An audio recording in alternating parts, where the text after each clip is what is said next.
Hi everyone, welcome to Maths Time. Continuing solving the in-text questions of the electricity chapter from the 10th science.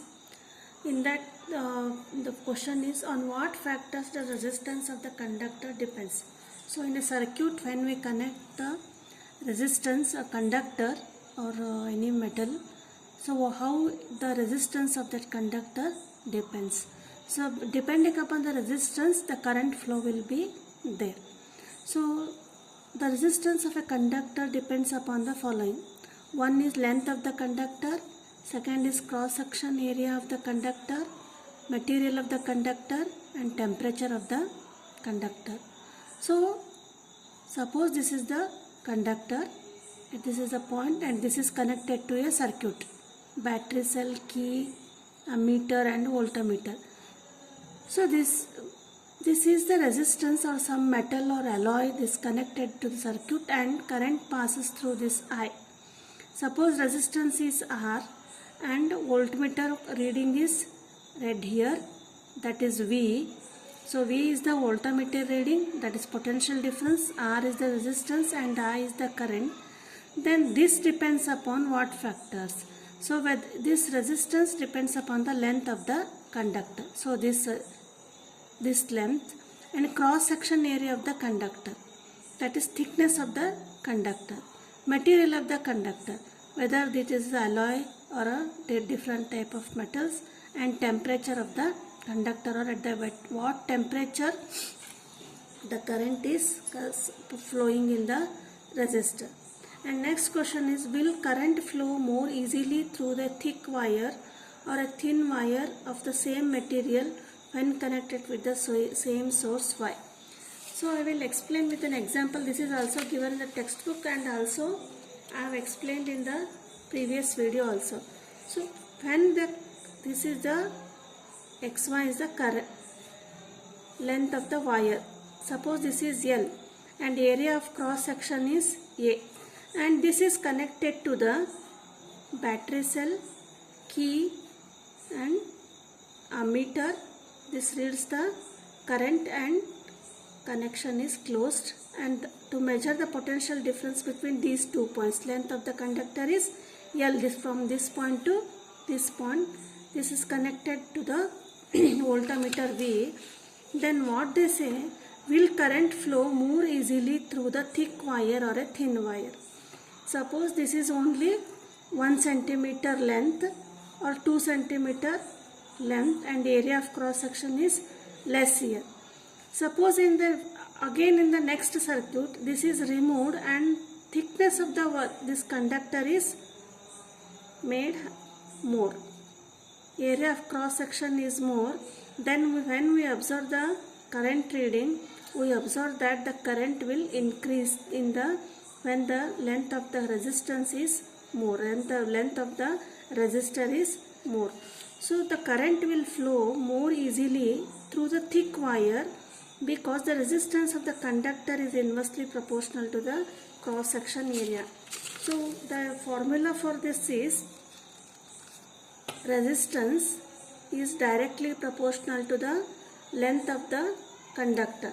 So when the length is suppose 2 centimeter, the resistance is directly proportional to L. So resistance is directly proportional to L means, so when the length is doubled, so suppose L is made 2L, then current will decrease to L by L by 2. That is, current will be decreasing I by 2. Suppose this is I, you will get the current I by 2.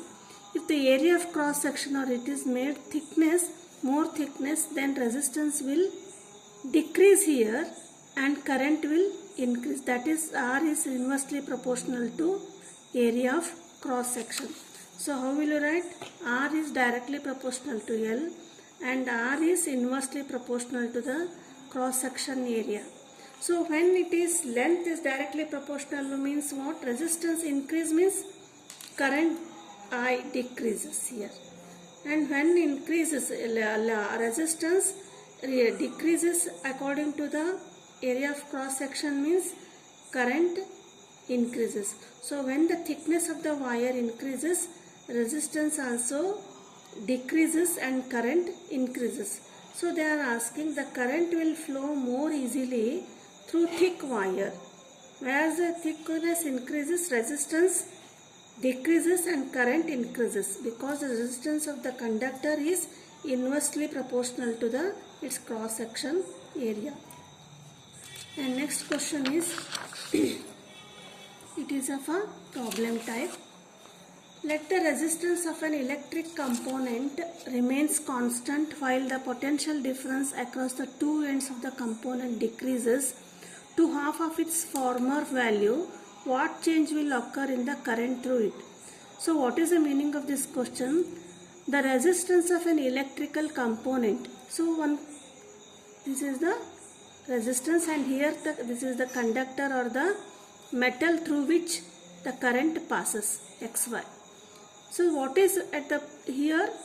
Voltmeter is connected in the parallel connection to measure the voltmeter plus minus, and this is ammeter plus minus, and plug is there, switch, and so this is the diagram. So here I current is passing, and V is the potential difference between these 2 points. What is the value? V is the potential difference, I is the current flowing, and the resistance is R. So V is potential difference V, current is I, and resistance is R. So this is the first event here. Then let the resistance of an electric component remains constant. This is remains constant while the potential difference across the two ends of the component decreases to the half. So what is which is the potential difference? This is the potential difference. So this is V. So what happens? V, it becomes V1 equal to V by 2. Exactly V by 2 becomes, then it will be V1 across this potential difference, and R will be constant and the same current will flow or not, they are asking. So what is the meaning? So when the resistance is constant, and potential difference across this conductor is half. Suppose 4 ohm is there in the first time, second time it is reduced to the 2 ohm, then what will be the effect of the current? So current will be same or increase or decrease, they are asking. See, once again I will read. Let the resistance of an electric component remains constant while the potential difference across the two ends of the component decreases. So decreases to how much? To the half of the former value. Former value is V. So V will be reduced to the V by 2. So what change will occur in the current through it? So this you have to find I. So when potential difference is equal to V, and when it is reduced to half by half means V1 equal to V by 2. R remains same in the both cases. R constant, and I here is current is I. You have to find what is the value of I. So according to Ohm's law, what is the Ohm's law? By Ohm's law, V equal to I R. So here you have to find the current. So therefore I equal to V by R. So this is in the first case, our value of current is V by R. Now what happens? This current you have to find, resistance remains same. So what is the change factor here? V. So V is reduced to V by 2. So in second case, what we will do? I equal to V equal to IR means V1 equal to I. R is how much? Same. So that we have to find current here. So VI equal to V1 by R. So what is the V1 here? V1 is V by 2. That we will substitute here. That is V by 2 divided by R equal to I. That is I equal to V multiply 2 and R, that will become 2R. That is 1 by 2, this we will split as 2 or 1 by 2 into V by R. But V by R, what it is V by R? This is I equal to V by R, that is I into 1 by 2, that is I by 2. So this is the current case when current will become half, I by 2. So when it becomes half, when the V1 is across the conductor, it is reduced to the half, current will also be reduced to the half. So I equal to I by 2. So this is the third question. Next question is, why are the coils of electric toasters and electric irons made of an alloy rather than the pure metal? So compared to the resistivity or resistance of the metals and non-metals and alloys, almost non-metals are insulators. Compared to alloys and conductors, pure metals are having low resistance and alloys are having high resistance. You may say in the page number 101 in the textbook, see the resistance table there, you will come to know. So the resistivity of an alloy is higher than the pure metal. So when resistivity becomes higher, almost the current flow will get decrease. So and at high temperature the alloys do not melt readily. So alloys are, since they do not melt easily, the coils of heating appliances such as electric toasters and electric irons are made up of alloy pure metal. Pure metals, they are having low resistance. Low resistance means current will flow high in the metal.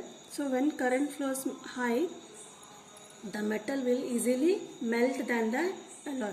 So therefore in the electric irons and toasters, alloys are they are made up of alloys. Next question is, use the data in the following table and answer the following. So here the table is given in your textbook and question is, which among the iron and mercury is better conductor? So what is the relation between the conductor and the resistance? So resistivity increases, current will automatically decrease. If resistance decrease, current will increase. So here resistivity of iron is 10.4 into 10 raised to minus 8 ohm and resistance of mercury is 94 into 10 raised to minus ohm. So which is high here? So mercury is high and resistivity of iron is less. So when resistivity is less, current flow will become higher. So that they are asked, which is a better conductor? Better conductor means it allows the higher current flow. So resistivity of iron is less than the resistivity of the mercury. Therefore iron is better conductor. Why? Because the resistivity of iron is less here, because it is a 10.4 ohm. See the table is given in this page 101. So conductors, so give silver, copper, aluminum, tungsten, nickel, iron, chromium, mercury, manganese. So these are all metals. And in the next column, the resistivity is given in the ohms. Similarly of alloys next. So their resistivity is also given. So compared to alloys, metals resistivity is low here. So they are asking, so which is the better conductor, whether iron or mercury? So iron resistivity is less and resistivity of mercury is more. Therefore iron is the better conductor. Next one is, which material is the best conductor? So when it will be the best conductor? When the resistivity is low. When the resistivity is low, then the current flow will be high. So here less resistive metal is silver, that is 1.60. Then they are in the increasing order, 1.60, 1.62.